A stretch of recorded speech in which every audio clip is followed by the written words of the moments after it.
তাহলে আমার স্বামী আমার বসে থাকবে তো বাবা? 300% গ্যারান্টি দিচ্ছি, তোর বর তোর শাড়ির আঁচলের ভেতরেই থাকবে।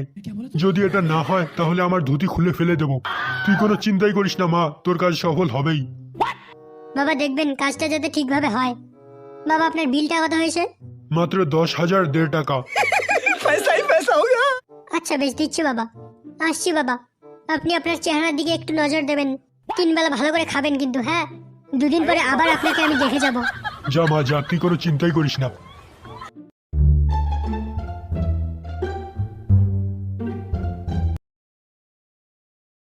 আপনার স্বামী কি আপনাকে ওখানেই বাস দিয়ে পেটায়, অল্পতেই মেজাজ হারিয়ে ফেলে? আপনি ভালো কথা বললেও আপনাকে সহ্য করতে পারছে না। আপনি কি চাচ্ছেন যে আপনার স্বামী আপনার বসে থাকুক? তাহলে এক্ষুনি সতর্ক হয়ে যান। আপনার স্বামীর স্বৈরাচারীর দিন শেষ হয়ে গেছে। আপনি যদি আপনার স্বামীকে আপনার কথায় নাচাতে চান তাহলে আমাদের ফাকসা বাবার কাছে চলে আসুন। বাবাই আপনার সমস্যার সমাধান করে দেবে। ঠিকানা সুয়ারমারি অসভ্য বটতলা। বিস্তারিত জানতে কল করুন 994433। বল মা, তোর কি সমস্যা হয়েছে? বাবা আমার স্বামী মাল খেয়ে এসে প্রতিদিন আমার শাল গাছের ডাল দিয়ে পেটায়। আর ঘুমের মধ্যে মল্লিকা আমায় ছেড়ে যেও না মল্লিকা বলে চেঁচাতে থাকে। মা, আমি দেখলাম তোর স্বামীর এই সমস্যাটা দূর করতে বহু বছর সময় লেগে যাবে। এসব আপনি কি বলছেন বাবা? এতদিন আমায় এইসব সহ্য করে যেতে হবে বাবা? তবে আরেকটা উপায় আছে তোর স্বামীকে ভালো করবার, কিন্তু সেটা খুবই শক্ত কাজ। তুই সেটা করতে পারবি তো মা? বলুন কি সেই উপায় বাবা? আমি সবই করতে রাজি আছি বাবা। তবে মন দিয়ে শোন। তোর স্বামী যখন রাতে ঘুমিয়ে পড়বে তখন তুই ওর হাত পা বেঁধে নিবি। তারপর একটা বিচুটি পাতার ডাল জলে ভিজিয়ে যত জোরে পারিস তোর স্বামীর শরীরে মারতে থাকবি।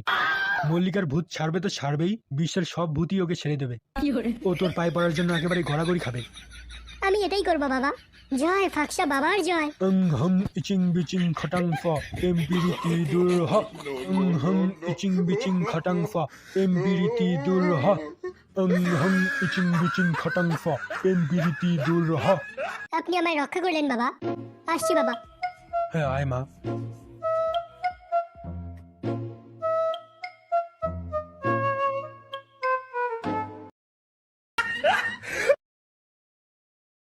ওঠ মা ওঠ। উহ, আহ, আহ।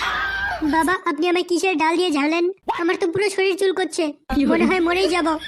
মারে, আমি তোকে বিচুটি পাতার ডাল দিয়ে ঝেড়েছি যাতে তোর রোগটা তাড়াতাড়ি সেরে যায়। কিন্তু বাবা আমার স্বামীও তো আমাকে বিচুটি পাতার ডাল দিয়ে মারতো, ওই জন্যই তো আমি ওকে মেরে ফেলেছি। তাই আজ আমি বিধবা।